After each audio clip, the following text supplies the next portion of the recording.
como la deuda pudo haber sido de 15, el préstamo pudo haber sido de 15, se le resta $15,000 de deuda menos 7,000 producto de la adjudicación, te da un saldo remanente. Ese saldo remanente requiere un proceso adicional, que es un proceso de obligación de dar suma de deuda. Cuando ya el vehículo tiene origen delictivo, en este caso ha sido robado, no podría ser vendido a otra persona, puesto que ese tercero estaría adquiriendo un bien de origen ilícito. Entonces, estaría recayendo en el delito de receptación.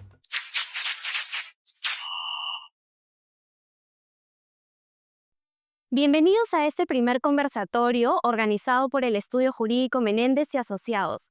Soy Emily Castillo, abogada del área penal del estudio, Y yo, Camilo Ordóñez, abogado del área de cobranzas del estudio. y hoy vamos a conversar sobre la cara oculta de las cobranzas. Vamos a hacer un análisis civil y penal. Este análisis es de interés tanto para los que tienen un crédito como aquellos que están interesados en sacar uno. Pero bien, Camilo, antes de abordar sobre la cobranza propiamente, vamos a retroceder un poco a la fase de contratación. Cuéntanos, ¿qué necesitamos para poder obtener un crédito vehicular? Bueno, el crédito vehicular tiene diferentes requisitos. Los principales son un buen historial crediticio, tener garantes o avales, sobre todo tener o pretender tener un vehículo. Estos son los requisitos base, pero hay bancos y bancos. Algunos consideran que tener un historial crediticio saludable no es suficiente y te piden avales. Algunos otros no. Por lo mismo, esto dependerá del banco en cuestión. Bien, hemos pasado la fase de la contratación. Yo ya tengo el crédito vehicular, el banco me lo otorgó. ¿Cuánto tiempo tiene que pasar para que el banco inicie esas acciones, tanto civiles o penales pertinentes, cuando empiece el incumplimiento por mi parte? Claro, esto dependerá del contrato. En su mayoría de casos, el incumplimiento se da tras 2 cuotas consecutivas o no consecutivas. Pongamos un ejemplo. Tú dejaste de pagar la cuota de septiembre. Hasta ahí no estás en incumplimiento total. Dejas de pagar la de octubre, ya te encuentras en incumplimiento. Excelente. ¿Y qué hace el banco para notificarme a mí que yo he empezado a incurrir en incumplimiento? ¿Existe una comunicación que tiene que hacer el banco o es propiamente de facto? No, hay una comunicación establecida dentro del contrato y lo común es que se curse una carta notarial. De esa manera se da una fecha cierta y se establece el monto de deuda y otros requisitos propios de la garantía y del contrato como tal. Excelente, pero la carta notarial no solamente te notifica cuando empiezas a incumplir, es decir, no es solamente que existe una fecha cierta, o sea, pacta una fecha cierta en cuanto al incumplimiento, sino también, además, fija los intereses, ¿correcto? Correcto. En el caso de los intereses, estos se vienen devengando desde el momento en el cual uno cae en mora. Pongámoslo de nuevo, septiembre, octubre. Tú incumples recién desde octubre, pero en septiembre ya estás en mora. No estás pagando conforme a lo establecido. Desde ahí se van a cursar los intereses.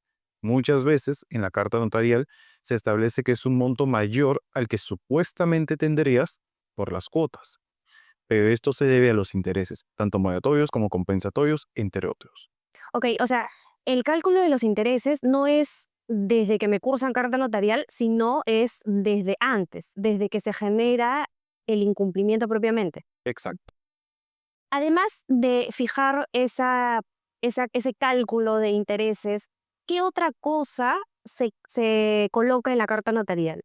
Bueno, la carta notarial contiene el monto de deuda, la referencia explícita a los artículos o cláusulas del contrato donde se establece lo mismo, y también las injerencias y responsabilidades penales o civiles que puede tener la persona.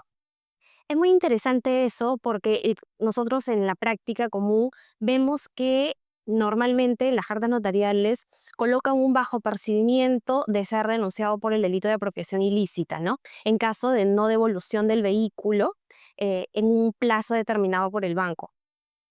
Pero ahí yo quiero hacerte una pregunta en cuanto a quién es verdaderamente el propietario de aquel vehículo que está en garantía de la deuda.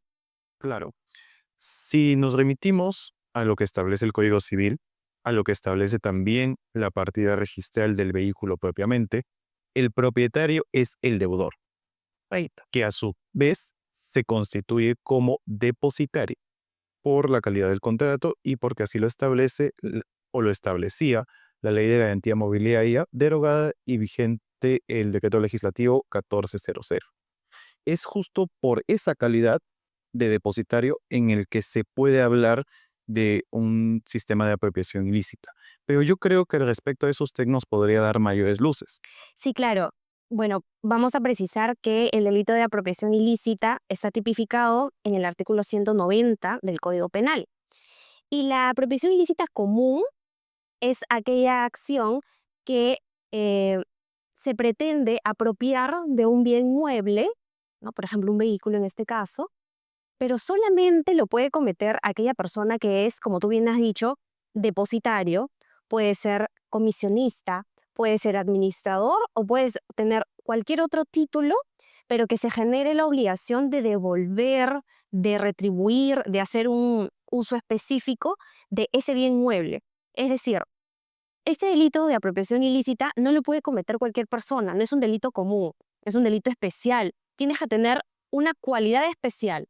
En este caso, por ejemplo, en donde en el contrato de crédito vehicular se constituye como depositario al deudor, ese título como depositario es esa cualidad especial que se necesita para poder cometer el delito de apropiación ilícita y se presenta en el caso concreto, ¿no?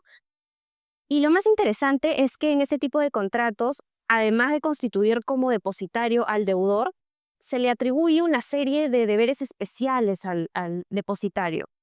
Una serie de deberes que significa de cuidado para con el bien, de salvaguarda, o sea, no dejar que el bien se deteriore, se malogre, se pierda, se destruya.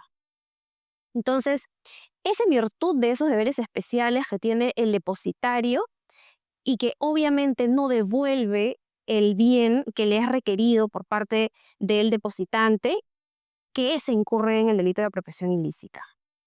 Que vale decir, no es un delito tan grave porque está sancionado con una pena máxima de 4 años y mínima de 2. Entonces, em, ese es el escenario de la apropiación ilícita. Entiendo. ¿Y hay alguna forma de que este delito se agrave? Porque si estamos hablando de 4 años como pena, ¿existía alguna forma de agravarse? Si es que pueden presentarse circunstancias agravantes, pero ese es el marco punitivo establecido por el tipo penal. Ahora, además de la apropiación ilícita, también existe otro tipo penal que se llama apropiación de prenda, que está en el 193 del Código Penal. Pero esta apropiación de prenda es aquella persona que vende un bien que está prendado en su favor. Entonces, si lo aplicamos a la lógica de lo que estamos viendo, que son créditos vehiculares en donde se constituye en garantía el vehículo, pero en garantía en favor del banco en este caso, sería, para poder estar en el supuesto de hecho del delito de apropiación de prenda, sería que el banco enajene ese bien. Claro. Sin embargo, en el caso que tú me propones, es al revés, es el deudor el que retiene ese vehículo sobre el cual recae una garantía. Solamente para aclarar el tema de términos, si bien es cierto, hablamos en el tipo 193 de prenda, que es la anterior, ¿correcto? Antes hablábamos de prenda, ahora hablamos de garantía y tú me puedes explicar un poquito más acerca de eso, pero también podríamos aplicar a garantías mobiliarias eh, a ese tipo penal. Claro, es un punto interesante. La mayoría de los que actualmente nos está viendo debe tener en consideración que la ley de prendas fue derogada hace ya bastante tiempo. se mantuvo la ley de garantía mobiliaria, la cual está vigente para la mayoría de los procesos realizados. No obstante, en este año se ha derogado dicha ley y lo que está vigente es el Decreto Legislativo 1400, que ya mencioné anteriormente, que establece el marco jurídico de la garantía mobiliaria como tal y establece también la condición de depositario y el fundamento para poder realizar las acciones legales pertinentes ante el incumplimiento, siendo así, por ejemplo, la acción y el inicio del proceso de incautación. Excelente. Justo sobre eso yo te quería preguntar, ¿no? Además, dejando un poquito de lado el tema penal, vamos al incumplimiento, ¿no? Al incumplimiento. El deudor no paga, el banco le cursa la carta notarial, ¿no? Le pone de conocimiento su incumplimiento, le pone de conocimiento el cálculo de los intereses. Entonces, ¿qué más hace el banco para, me refiero a acciones civiles, qué más hace el banco para obtener el cumplimiento del contrato? Claro, justamente es aquí donde entra la solicitud de incautación vehicular, incautación de bien mueble. El proceso inicia con la carta cursada, se presenta ante el juzgado documentación bastante célere, el contrato, la carta y, de acuerdo al pleno casatorio correspondiente, el estado de cuenta. Esos documentos son lo único que se requiere, más el pago de aranceles, tasas, etcétera, para que se inicie el proceso de incautación. Se admite la solicitud, sale la orden de captura y esta orden de captura es notificada a la policía. Cabe señalar que la orden de captura y todo este proceso nunca es notificado al deudor. Excelente. ¿Y por qué? ¿Cuál es la razón por la cual no se le pone de conocimiento al deudor el inicio de esta solicitud de incautación?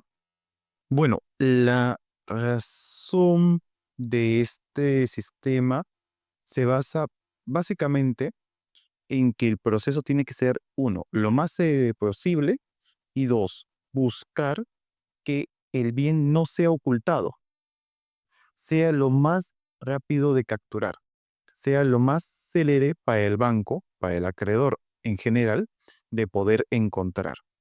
Al no notificársele, no se está yendo en contra de su derecho de defensa, sino que más bien se está tutelando el derecho del acreedor constituido dentro del contrato. Ok, una vez que se inicia la solicitud de incautación del bien, el juzgado emite la orden de captura. Esta orden de captura, ¿cuál es su trámite? ¿Quién es la entidad encargada de capturar propiamente los vehículos? Claro, eh, la solicitud ingresa, es enviada hacia la policía, el área de tránsito en específico. Esto, de acuerdo a resoluciones administrativas correspondientes, es de manera electrónica, a la casilla electrónica de la policía. Ok, ¿y cuál es el procedimiento una vez que la policía logra capturar estos vehículos? ¿Qué cosa hace? ¿Lo deriva de frente al juzgado? ¿Le pone conocimiento al mismo deudor? ¿Le pone conocimiento al acreedor? ¿Cuál es el procedimiento que se sigue una vez que es capturado? Claro, una vez que es capturado, pongámoslo, la placa AQZ77 se encuentra en tránsito por la Panamericana Sur, ¿ok? Un patrullero motorizado lo encuentra, ve en su registro que está con orden de captura y deriva al vehículo junto con el propietario o la persona que se encuentre conduciendo el vehículo a la comisaría más cercana. Se hace el atestado, le informa de la captura correspondiente y de la orden recién ahí al deudor o a la persona que está conduciendo. Esto se sube al sistema de la policía y se hace de conocimiento al juzgado. Llega al juzgado y el acreedor diligente, que se entiende está revisando sus actuados judiciales, toma conocimiento de esto. Se apersona a la comisaría y realiza los trámites necesarios para poder retirar el vehículo de la comisaría hacia el depósito establecido dentro del contrato. Excelente. Y una vez que el acreedor toma conocimiento que el vehículo se ha capturado, ¿qué cosa sigue después? ¿Se cobra con la totalidad de la deuda con el bien? ¿O si es que queda algún remanente, cuáles son las acciones que siguen? Explícanos sobre eso. Bueno, sí, es un punto interesante. Muchos consideran de que una vez que está capturado el vehículo, ya está, es todo. Pero no, hay que convertir al vehículo, al bien mueble, en dinero. Esto se realiza mediante una subasta. Hay entidades especializadas en ello y al final de cuentas la idea es que el postor ganador, que al final de cuentas se vuelve adjudicatario, sea aquel que dé el mayor precio por el bien. Pongamos de nuevo un ejemplo. El bien originalmente estaba evaluado en $12,000. Sin embargo, por la depreciación propia de los vehículos, actualmente se tasó en 10,000, pero se subastó por 7,000. Esos $7,000 se van a imputar a la deuda. Sin embargo, como la deuda pudo haber sido de 15, el préstamo pudo haber sido de 15, se hace la resta $15,000 de deuda menos 7,000 producto de la adjudicación, te da un saldo remanente. Ese saldo remanente requiere un proceso adicional, que es un proceso de obligación de dar suma de dinero. Excelente. O sea, va a tramitarse por aquel saldo que quedó, que no estuvo, que no alcanzó respecto al remate de la subasta del vehículo. ¿Ok? ¿Y qué pasa si el vehículo tiene una anotación de robo? Bueno, las anotaciones forman parte del registro. Como dije, dentro del decreto legislativo 1400, que actualmente rige a la garantía, esto se encuentra dentro del sistema. No obstante a ello, creo que la persona más indicada para hablarnos respecto a las anotaciones de robo y a los ilícitos que se podrían cometer al no devolver el bien o quizás a tener el bien y venderlo a otra persona o venderlo sabiendo de que se está incumpliendo, sería usted, doctora. Sí, claro. Cuando ya el vehículo tiene origen delictivo, en este caso ha sido robado, no podría ser vendido a otra persona, puesto que ese tercero estaría adquiriendo un bien de origen ilícito. Entonces, estaría recayendo en el delito de receptación. Pero no solamente en este caso de origen de robo, sino también, por ejemplo, cuando se configura la apropiación ilícita. Si se configura la apropiación ilícita y acto seguido es vendido, ahí también podríamos hablar posiblemente de una receptación. Pero aquí hay que hacer una diferencia, porque la persona que comete la apropiación ilícita, en el caso concreto, por ejemplo, el deudor que le es requerido el vehículo en un plazo de 48 horas y lo retiene y no lo entrega, está cometiendo apropiación ilícita. Correcto, primer delito. Y luego el deudor lo transfiere a otra persona, lo transfiere a título oneroso, lo transfiere a otra persona, lo vende, lo enajena. Esa tercera persona podría estar incurriendo en el delito de receptación por adquirir un bien de origen ilícito, ¿ya? Y simplemente para hacer un detalle necesario, un punto necesario, y es que la receptación solamente va a sancionar a aquellos bienes que derivan de delitos contra el patrimonio. Interesante. ¿Y me podría explicar un poco más respecto a cuál es la pena de este delito? Sí, al igual que la apropiación ilícita, el tipo base de la receptación se sanciona con una pena máxima de 4 años. Sin embargo, si estamos hablando de una receptación de vehículos motorizados o de partes de los vehículos o de accesorios de los vehículos motorizados, la pena se va a agravar un poquito, porque ese ya es una receptación agravada y va a ser una pena máxima de 6 años. O sea, en el caso concreto de receptación de vehículos. Si es que no son vehículos, si es cualquier otra cosa, un celular, por ejemplo, el tipo base, máximo 4 años, de 2 a 4 años. Muy interesante. ¿Y existiría algún otro ilícito en el que se podría incurrir? Sí, podríamos hablar, por ejemplo, de una modalidad especial de defraudación que se llama estelionato, previsto en el artículo del Código Penal 197. Y este delito sanciona a aquella persona que vende como propio lo ajeno.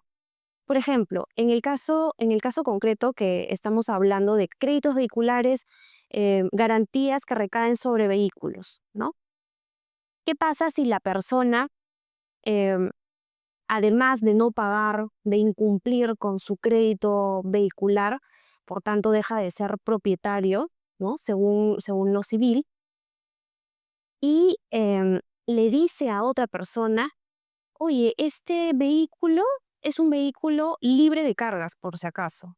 No tiene ningún gravamen, no está sujeto, no recae ninguna garantía sobre el bien. Es un bien libre y engaña a una tercera persona.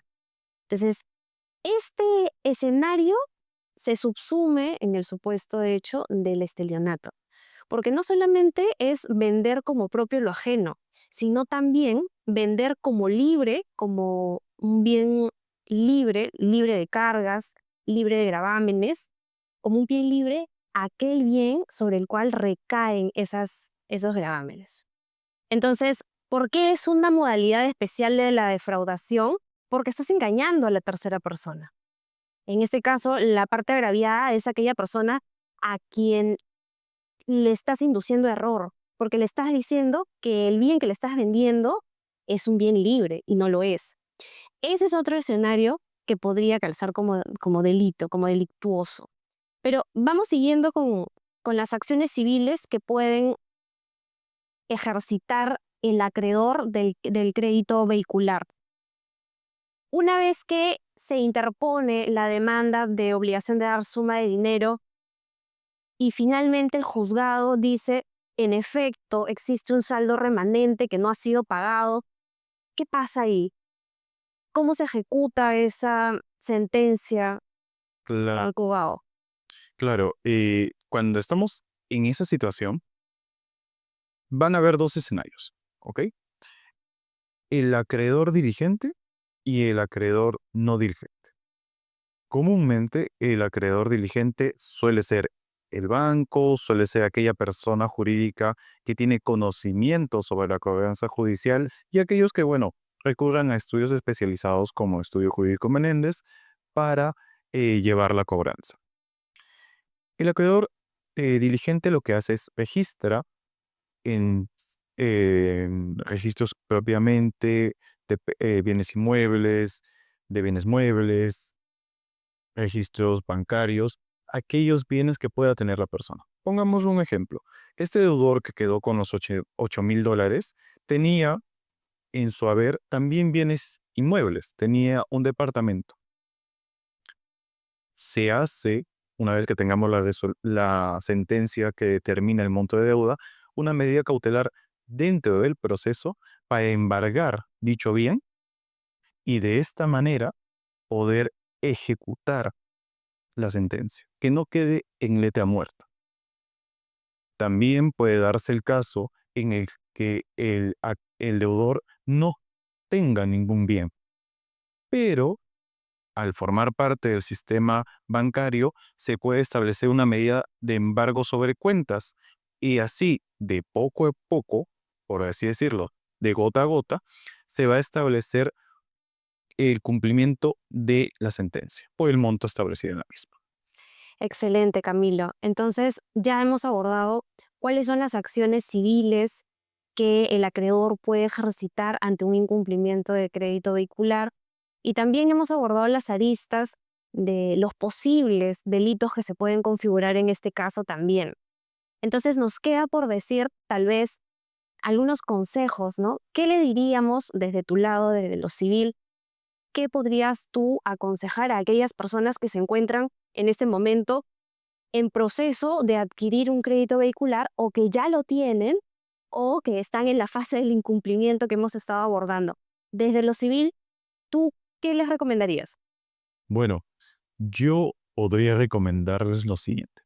Si estás próximo a un crédito, revisa tu historial.